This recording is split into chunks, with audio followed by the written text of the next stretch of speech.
ThaBoxingvoice.com, live here with Frank Smith, CEO, Matchroom. So I follow you on Instagram and I got to see all your cool behind the scenes footage in Saudi Arabia. How was your experience? Unbelievable, amazing place, something very special, and this 7th of December is going to be electric out there. It was, did you see all the filming and everything they did? Yes. With the guys? Some of the places we went to where we did the press conference in Adiria, Sauer Palace, something very special. Now the seats where the media were, or I guess the viewing audience of the press conference, was that covered? Because during Well, you guys put yesterday. Yes. No.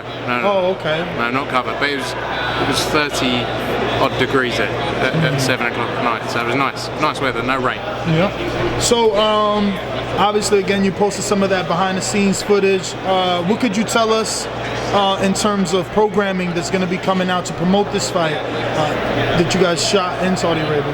Yeah, we released something on our YouTube, Matchroom Boxing's YouTube last night, a little behind the scenes of day one. There was a 7-minute piece came out last night. You'll see lots of stuff being worked on. You know, Sky Sports are doing their own behind the scenes content. Dazn will be as well, along with our local partners. So you're going to see a lot of interesting content come out, and all the stuff behind the scenes as well. The work that's going to go in to build this new venue. It's quite interesting.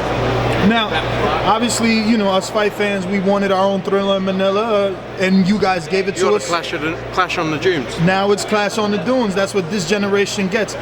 Just tell us the thought process in picking Saudi Arabia out of all the other locations that were available. Yeah, look, I think we've seen Saudi have done a few fights now. They had the World Boxing Super Series final there, Amir Khan very recently. They've got a real hunger, not just for boxing, but for sport in general, and growing, but in our case, growing boxing out there, which is great for us. It's, you know, going to a new market, trying out a new place.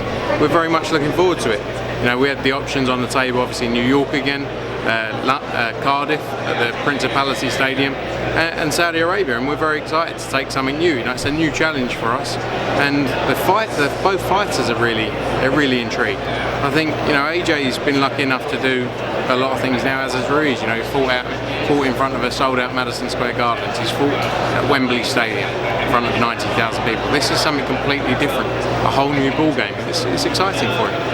Now, at first, the mention of the arena that's being built was 12,000 seats. Eddie said today around 16,000. Yep. Do you foresee it continuing to increase in the amount?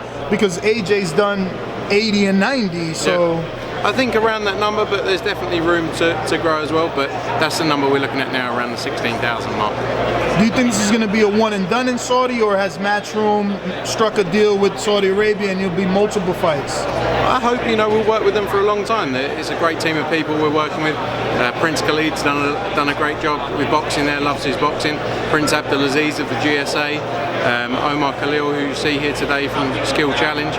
We're very much looking forward to, you know, a long relationship with these guys. It's very exciting, and the investment they want to make into the sport of boxing is great for everyone. You know. So I got one question from one of our patrons. Tracy says, do you have any fear of losing the belts from the network, since this is a one-time fight with no rematch clause? No, Ruiz, Ruiz won in the first fight fair and square. AJ gets his rematch, and, you know, hopefully he can do the job. If he can't, then Ruiz retains him. There's still a lot of big fights out there for the guys, and there's still a chance for the belts in time to come back. So it's the business we're in, isn't it? So you do believe if AJ loses, he can still rebuild and become a champion again? 100%. I think he wins this fight this time around, but 100%. I don't think it's the end. I don't think it's the end for either of them. Ruiz loses, but I truly believe Anthony Joshua will do the job this time around. If AJ were to lose, what would his next two fights be back to bring him back? I think he'd have to, you know, sit back, look at what he wants to do. But I think, you know, possibly back in the UK for him. But I don't think he's even looking at that, and we're not looking at that. As I say, we believe he will win this fight. I mean, there has to be a contingency plan. But the focus has to be 100% on this, because you know, decisions can be made after that. But I believe the focus has to be 100% on this for everyone. You say for everyone, and that's where I was going to go. We heard him say, you know, that his mind was on Wilder and the Wilder performance and having to outdo. In the previous fight. Yeah. In the previous fight. Yeah. So is that the mindset for Matchroom and Team AJ as a whole? is just Ruiz. We're not talking about anything else until we get through with Ruiz. You know, as a business, we promote 50 fight nights a year. We understand we have 100 fighters promoted by Matchroom, so we understand the business of boxing and what needs to be done. But I think in AJ's mindset, the most important thing is for him that he's focused 100% on this fight. We'll always do our job is to deliver for our fighters. So we will always look at opportunities, work on new things, work on things for down the road. But I think the most important mindset is AJ's, and that is to go in there, one sole focus, nothing else in the way.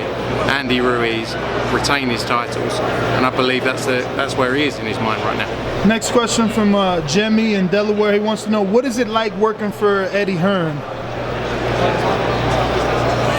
It's amazing. Yeah. I'd given me that money lately. Amazing, that's it? You're not going to elaborate? I mean, I've seen you post on your Instagram a picture from almost 12 years ago. So obviously you guys have a lot of history. Yeah, do you know what? We go back a long way. Since I was about 14 years old, I first met him. He's a very good guy to work for. We've had a good journey. And we feel it's only getting started. You know, I think we get on well with two slightly different characters. I focus on things he doesn't, and it's good fun.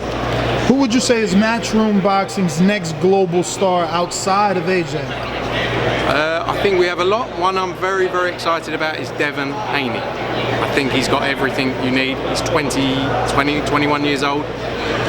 Great career so far. You know, he's got a huge fight against Abdullayev next week. I seriously think out of, you know, we've been lucky enough to see a lot of talents, but both inside and outside the ring, this guy has everything, I believe. What sort of performance does he have to have? I'm not going to try and butcher his opponent's name, but next... So Abdullayev. Abdullayev will be fighting on September 13th, Friday. What sort of performance does he have to get that Vasyl Lomachenko fight that he believes, in his mind, he can win? But he's got to, I guess, make the fight fans believe he can win, right? Do you know what? I don't really think it's about... He will do what he needs to do. But the better he looks, the less likely it is for people to take the fight. So you think if he looks good, Vasyl won't take it? No, but I don't think they want to fight, in truth. I think they want to fight. Obviously, they want to try and get the IBF belt off. Yeah, but Comey and Teofimo are busy. Yeah, no, but they're gonna. But after that fight, they won't fight. They won't want to fight Dazn Haney next. You don't think Vasyl will take the chance to fight Dazn Haney because he's too much of a threat before trying to unify with the winner, Comey Teofimo? No. Okay.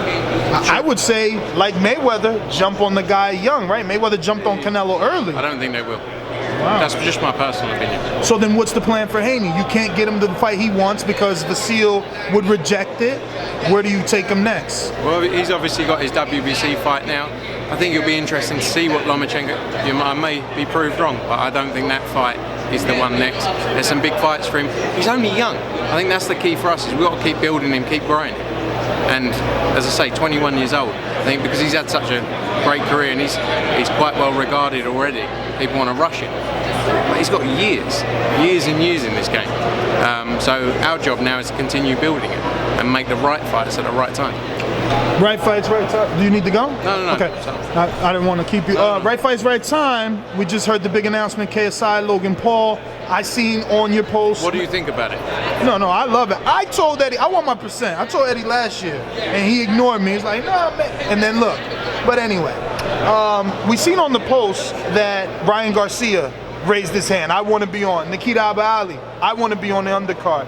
But there was mention of Billy Joe and Dazn Haney. Those are rumors. How strong are those rumors? Who's really going to be on this undercard of the KSI and Logan Paul rematch? Those two you just mentioned there, in Billy Joe and Dazn Haney, very likely possibilities. Okay. I've seen a lot of people comment about this event and fight.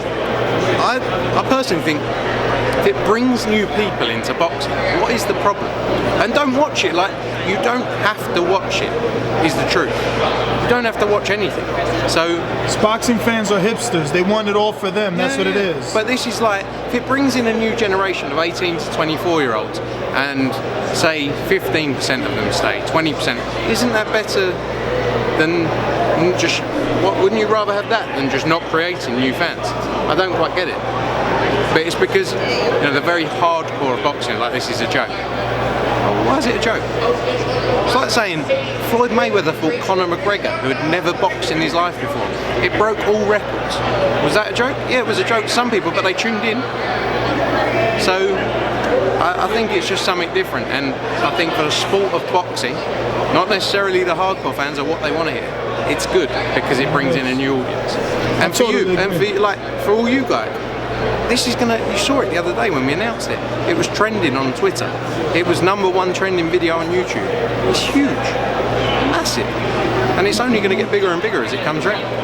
I agree. Now, I watched KSI's interview on his own YouTube channel, which has 20 million subscribers, and he said this is not a one and done for him. He plans to call out another pro boxer. Yep.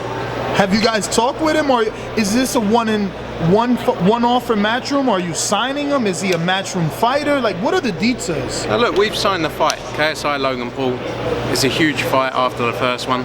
They broke records with the first fight as well. So we've signed that fight. It's massive, and KSI, I think people forget as well, he's actually had a few other amateur or whatever you want to say they are. He's had a few fights before that as well. He started that trend of them doing it, and that's why the Logan Paul fight came around. So look, we'll definitely look at if it again works for the sport. I think it's good for everyone.